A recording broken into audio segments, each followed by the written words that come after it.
Assalamualaikum warahmatullahi wabarakatuh.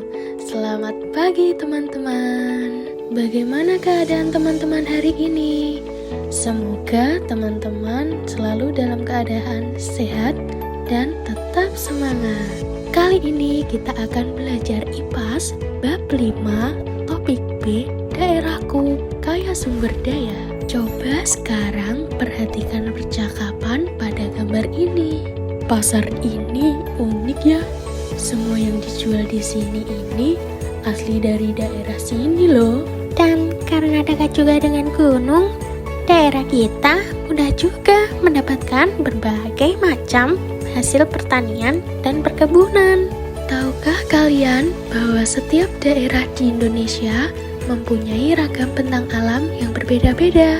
Lalu, tahukah kalian bahwa hal ini pun berpengaruh terhadap potensi asal sumber daya yang dimiliki masing-masing daerah. Misalnya saja di Kabupaten Bima yang memiliki bentang alam yang terdiri dari dataran tinggi, dataran rendah, dan beberapa daerah yang berbatasan langsung dengan laut. Saat hujan rendah, bawang merah tumbuh subur di dataran Kabupaten Bima. Bambu juga banyak digunakan sebagai bahan alami. Perabotan rumah, perabotan dapur, dan dinding rumah terbuat dari bambu. Bambu juga digunakan sebagai bahan pembuatan alat musik dan mainan. Seharusnya ada sesuatu di daerah Anda yang biasa digunakan oleh penghuninya. Bisa berupa tumbuhan atau hewan, bisa juga berupa sungai, danau, rawa, atau gunung. Jadi penasaran ya, apa saja kekayaan alam yang ada di daerah kita? Ayo jelajahi bersama. Coba perhatikan materi berikut ini. Perbedaan karakteristik ruang di setiap wilayah sangat mempengaruhi kegiatan ekonomi, sosial, budaya, dan pola hidup masyarakat. Misal, karakteristik ruang daerah pegunungan yang permukaannya berbukit-bukit, tidak rata tetapi tanahnya subur, sangat cocok dimanfaatkan sebagai lahan pertanian. Berikut adalah beberapa pengaruh penampakan alam terhadap potensi kekayaan alam suatu daerah. Yang pertama, pegunungan. Daerah pegunungan dimanfaatkan sebagai lahan pertanian, perkebunan, dan kehutanan. Selain itu, daerah pegunungan dimanfaatkan untuk sektor pariwisata, rekreasi, dan olahraga. Pemanfaatan daerah pegunungan untuk perekonomian dan usaha meningkatkan kesejahteraan masyarakat.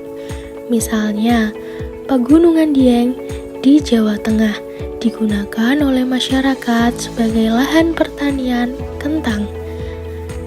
Puncak Bogor di Jawa Barat digunakan untuk lahan perkebunan teh.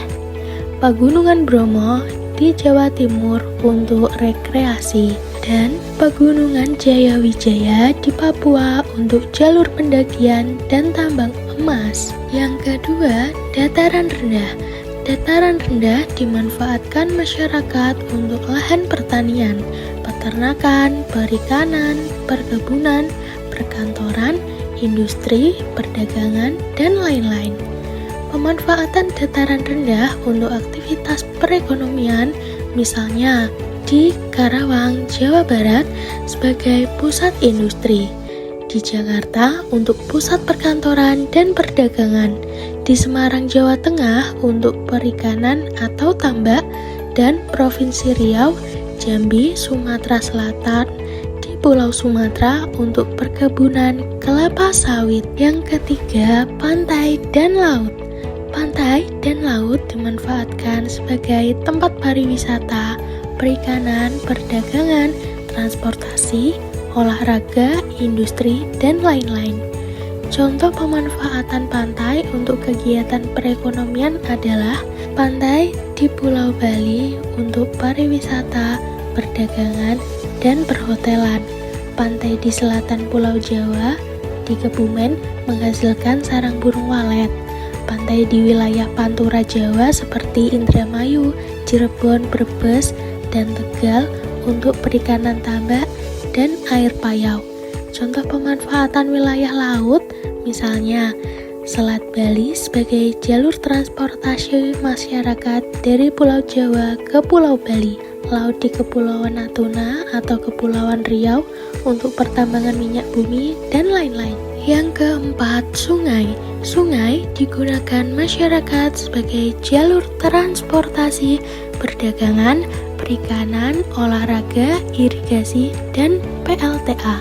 Pemanfaatan sungai di Indonesia, misalnya Sungai Kapuas di Kalimantan Barat sebagai jalur transportasi, Sungai Musi di Sumatera Selatan untuk perdagangan, dan Sungai Opak di daerah istimewa Yogyakarta untuk wahana olahraga, dan Sungai Bengawan Solo untuk irigasi, dan lain-lain.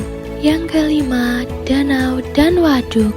Danau dan waduk dimanfaatkan untuk perikanan, pariwisata, olahraga, irigasi, dan PLTA. Pemanfaatan danau dan waduk di Indonesia antara lain Danau Toba di Sumatera Utara untuk pariwisata dan irigasi, Waduk Jatiluhur di Jawa Barat untuk PLTA, dan Waduk Gajah Mungkur di Jawa Tengah untuk sarana irigasi.